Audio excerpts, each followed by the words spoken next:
katakan kepada anda, perpaduan negara tanggungjawab rakyat. Tuan yang dipertua, pertama sekali kami tidak pernah menafikan usaha yang digiatkan oleh mana-mana pihak.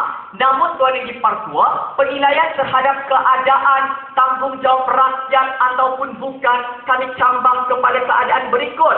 Apabila rakyat memainkan peranan yang signifikan dalam dua keadaan. Pertama, untuk mengatasi masalah, dan yang kedua untuk mencapai matlamat agenda perpaduan. Bagaimana kedua-dua perkara ini Tuan Yang Dipertua melihat kepada matlamat agenda perpaduan tiga yang telah saya gariskan sebentar tadi Tuan Yang Dipertua, maka akan kami tunjukkan dalam sepanjang perjalanan kes perwakilan kerajaan Tuan Yang Dipertua. Tata cara perdebatan perwakilan kerajaan, saya selaku Perdana Menteri berbangsa Bajau yang pertama akan berbincang dalam konteks yang pertama merapatkan jurang antara kaum. Bangkit Timbalan Perdana Menteri juga yang pertama berbangsa India akan berbincang dalam konteks menggalakkan penyertaan masyarakat dan meningkatkan interaksi antara kaum. Dan Bangkit Menteri Pertahanan yang berbangsa campuran ini Tuan Yang Dipertua akan berbincang dalam konteks mengemukakan analisis berdasar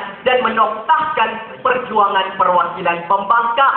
Beban bukti yang kami letakkan di bahu pembangkang untuk melawan kes kami secara bersemuka, tunjukkan Tuan Yang Dipertua, rakyat bukan bertanggungjawab dalam konteks perpaduan negara, dan tunjukkan ada satu pihak lain yang akhirnya memainkan peranan yang signifikan untuk mengatasi masalah dan untuk mencapai matlamat agenda perpaduan semudah itu. Ruang kesilahan. Sampai matlamat perpaduan, saya kira adalah satu tuntutan. Tetapi apa keadaan masyarakat mempunyai peranan paling signifikan dalam mencapai matlamat tersebut? Kedua, apa kapasiti dalam menyelesaikan perpaduan? Pertama, Tuan Yang Dipertua, kami akan tunjukkan di sepanjang kes perwakilan kerajaan bagaimana peranan yang signifikan dimainkan oleh rakyat apabila berlaku masalah melihat kepada ketiga-tiga matlamat tersebut. Kami tunjukkan bagaimana masyarakat yang akan mengatasi masalah tersebut. Dalam isu memupuk perpaduan, adanya usaha-usaha pemupukan, tapi ada masalah daripada aspek penyertaan dan sebagainya. Kami akan tunjukkan bagaimana masyarakat berperanan untuk meningkatkan penyertaan dan sebagainya, membuktikan keadaan perpaduan negara tanggungjawab rakyat Tuan Yang Dipertua. Bergerak ke arena pengujahan Perdana Perwakilan Kerajaan. Maafkan saya. Bagaimana saya akan menunjukkan kepada anda dalam usaha merapatkan jurang antara kaum. Bagaimana senario semasa Tuan Yang Dipertua menurut Institut Pengajian Sains Sosial IPSAS, bagaimana jurang antara kaum di kalangan masyarakat masih lagi wujud disebabkan oleh masalah kesenggangan ekonomi. Sebagai contoh Tuan Yang Dipertua, laporan peruntukan dalam rancangan pembangunan untuk pembangkitan kemiskinan dan penyusunan semula masyarakat berkenaan dengan isu pemilikan saham modal syarikat, peruntukan pilihan dan pembangunan koperasi hak milik equity dalam sektor korporat dan sebagainya.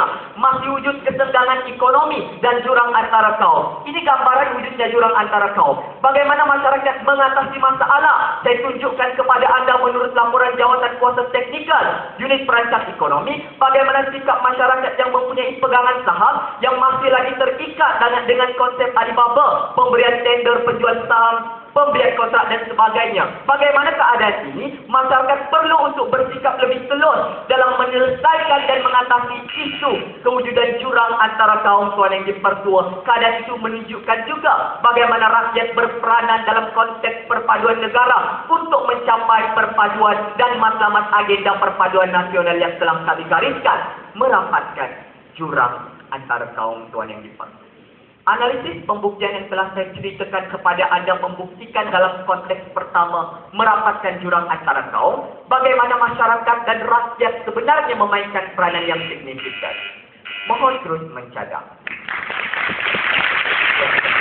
Terima kasih diucapkan kepada Yang Amat Berhormat Perdana Menteri Yang Amat Pak Yusof, berasal daripada Sabah, Anakan, bercita-cita ingin menjadi peguam negara.